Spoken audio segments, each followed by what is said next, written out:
ഇത് മഞ്ഞപ്ര മാസ് മോട്ടോഴ്സിനായിരുന്നു. നമ്മുടെ ഹീറോ മാസ്റ്റോ വണ്ടി നമ്മളത് വർക്കിന് കയറ്റിയിട്ടുണ്ട്. ജനസർവീസിന് വേണ്ടിയിട്ടാണ് കയറ്റിയിരിക്കുന്നത്. അത് ജനസർവീസ് ചെയ്യാൻ പറഞ്ഞിട്ടുണ്ട്. അതുപോലെ ഹെഡ്ലൈറ്റിൻ്റെ ബൾബ് മാറ്റാൻ പറഞ്ഞിട്ടുണ്ട്. അത് കസ്റ്റമർ മേടിച്ചു തന്നുണ്ട്. പിന്നെ എഞ്ചിൻ ഓയിൽ ചെക്ക് ചെയ്തിട്ട് മാറ്റുക, അതുപോലെ ഫ്രണ്ട് സൗണ്ട്, ബ്രേക്ക് ചെക്ക് അപ്പോൾ ഇതൊക്കെയാണ് കസ്റ്റമർ പറഞ്ഞ കംപ്ലയിൻറ്റ് കേട്ടോ. അപ്പോൾ നമ്മൾ ജനസർവീസിന് വേണ്ടി കയറ്റിയിട്ടുണ്ട്. അപ്പോൾ അതിൻ്റെ ഭാഗമായിട്ട് നമ്മളതിൻ്റെ ബാക്കിലെ ബ്രേക്ക്, അതുപോലെ എയർ ഫിൽറ്റർ, ക്ലച്ചിൻ്റെ സൈഡൊക്കെ നമ്മൾ അയച്ചിട്ടുണ്ട്. പിന്നെ ബാക്കിലെ ബ്രേക്സ് നമുക്കത് മാറ്റാറായില്ല. ഞാൻ ഇപ്പോൾ ബാക്ക് വീൽ അയച്ചിട്ടില്ല, ഫ്രണ്ട് വീൽ അയച്ചുകൊണ്ടാണ് ബാക്ക് വീൽ അയക്കാത്തത്.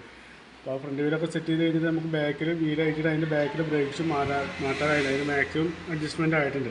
നമുക്ക് ബാക്കിലെ ബ്രേക്സും മാറ്റിയിട്ട് വേണം റീസെറ്റ് ചെയ്യാം. പിന്നെ അതുപോലെ തന്നെ നമ്മൾ അതിൻ്റെ ക്ലച്ചിൻ്റെ സൈഡ് അയച്ചിട്ടുണ്ട്. ക്ലച്ചിൻ്റെ സൈഡിലുള്ള ഒരു കംപ്ലയിൻസ് പറഞ്ഞാൽ അതിൻ്റെ ബെൽറ്റ് ഈ ലെയറൊക്കെ അത്യാവശ്യം നല്ല രീതിയിൽ പൊട്ടൽ വന്നിട്ടുണ്ട് കേട്ടോ. അപ്പോൾ കൈയോടെ നമുക്ക് ആ ബെൽറ്റ് മാറ്റിയിടണം. ഈ ബെൽറ്റ് ഇനി ഉപയോഗിക്കാൻ പറ്റില്ല, അപ്പോൾ ഏത് സമയത്തും വേണമെങ്കിൽ പൊട്ടിപ്പോകാം. നമുക്ക് അതിൻ്റെ ബെൽറ്റൊന്ന് മാറ്റിയിടണം. അതുപോലെ അതിൻ്റെ ക്ലച്ചിൻ്റെ ഭാഗത്ത് വേറെ കുഴപ്പമൊന്നുമില്ല. അതിൻ്റെ variator body, roller weight, boss ഡ്രൈവൊന്നും വേറെ കുഴപ്പമൊന്നുമില്ല. ഓട്ടോ ക്ലച്ചിൻ്റെ ഉണ്ടായാലും നിലയിൽ വേറെ കുഴപ്പമൊന്നുമില്ല. ക്ലച്ച് വർക്ക് ചെയ്യുന്നതിന് അത്യാവശ്യം പൊടിയുണ്ട്, അതൊക്കെ നമുക്കൊന്ന് ക്ലീൻ ചെയ്തെടുക്കാം. പിന്നെ നമ്മൾ എയർ ഫിൽറ്ററിൻ്റെ ഭാഗം അയച്ചിരുന്നു, ചെക്ക് ചെയ്യാൻ വേണ്ടി അയച്ചാൽ നമുക്ക് എയർ ഫിൽറ്ററൊക്കെ മാറ്റേണ്ട ഒരു കണ്ടീഷൻ ആയിട്ടുണ്ട് കേട്ടോ. അപ്പോൾ നമുക്ക് എയർ ഫിൽറ്ററൊന്നും മാറ്റിയിട്ടൊന്ന് സെറ്റ് ചെയ്യാം. അതുപോലെ ഹെഡ്ലൈറ്റ് ബൾബും മാറ്റാൻ വന്നിട്ടുണ്ട്. കസ്റ്റമറും ലൂമാക്സിൻ്റെ ഒരു ഹെഡ്ലൈറ്റ് ബൾബും കസ്റ്റമറും മേടിച്ച് തന്നിട്ടുണ്ട്. പിന്നെ ഫ്രണ്ടിലോട്ട് വന്നു കഴിഞ്ഞാൽ ഫ്രണ്ട് സൗണ്ടിൻ്റെ ഒരു കംപ്ലയിൻ്റ് ഒക്കെ പറയാം. ഫ്രണ്ട് സൗണ്ട് മെയിനായിട്ട് കാണിക്കുന്ന അതിൻ്റെ ഹാൻഡിൻ്റെ ബാരിങ് ഒന്ന് ലൂസുണ്ട്. ഈ സെൻട്രൽ വരുന്ന ഹാൻഡിൻ്റെ ബാരിങ് ലൂസുണ്ട്.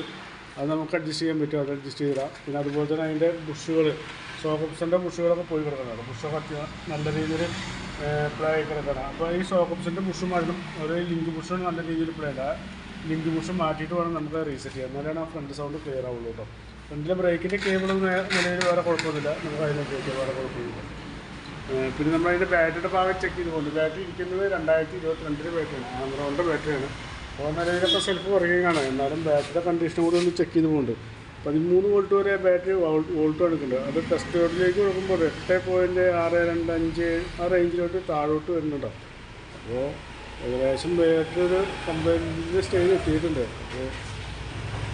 അപ്പോൾ സെൽഫിൻ്റെ എന്തെങ്കിലും കംപ്ലൈൻറ്റ് കാണിക്കുമ്പോൾ ആ ബാറ്ററി ഒന്നും മാറ്റി കളഞ്ഞാൽ മതി. പിന്നെ ഇത് സബ് എയർ ഫിൽറ്റർ നമുക്ക് മാറ്റാറായിട്ടുണ്ട്. അപ്പോൾ അതുകൂടി ഒന്ന് മാറ്റി റീസെറ്റ് ആക്കുന്നുണ്ട്. പിന്നെ പ്ലഗും നമുക്ക് മാറ്റണം. എയർ ഫിൽറ്ററും പ്ലഗും കൂടി നമുക്ക് ഒരുമിച്ചാണ് വരില്ല. അപ്പോൾ അതുകൂടി ഒന്ന് മാറ്റിയിട്ടൊന്ന് റീസെറ്റ് ചെയ്യുന്നുണ്ട്. പിന്നെ എഞ്ചിൻ ഓയിൽ ചെക്ക് ചെയ്തായിരുന്നു. അപ്പോൾ എഞ്ചിൻ ഓയിൽ ചെക്ക് ചെയ്ത് നോക്കുമ്പോൾ ലെവൽ തീരെ കുറവായിരുന്നു. അപ്പോൾ നമുക്ക് ആ എഞ്ചിൻ ഓയിൽ കൂടി മാറ്റേണ്ട ഒരു കണ്ടീഷനാണ്. അപ്പോൾ എഞ്ചിൻ ഓയിൽ കൂടി ഒന്ന് മാറ്റിയിട്ടൊന്ന് റീസെറ്റ് ചെയ്യാം. ഓക്കെ. പിന്നെ ഓടിച്ച് നോക്കിയിട്ട് മെയിനായിട്ട് വേറെ കംപ്ലൈൻ്റ് ഒന്നും കാണിക്കുന്നില്ല. നമുക്കിപ്പോൾ അതിൻ്റെ മെയിനായിട്ട് മാറ്റേണ്ടത് ബാക്കിലെ ബ്രേക്സും മാറ്റണം, അതുപോലെ ഈ ബെൽറ്റ് മാറ്റണം, എയർ ഫിൽറ്റർ, പ്ലഗ്, പിന്നെ ഫ്രണ്ടിലെ ഷോക്കപ്പിൻ്റെ ബുഷ്, ലിങ്ക് ബുഷ്, ഇതൊക്കെയാണ് നമുക്ക് മാറ്റേണ്ടത്. ഓക്കെ. അപ്പോൾ ഞാനിപ്പോൾ നിലവിൽ വരുന്ന വർക്കിൻ്റെ ഒരു എസ്റ്റിമേറ്റ് പറയാം, നോക്കിയിട്ടൊന്ന് റിപ്ലൈ ചെയ്യണം.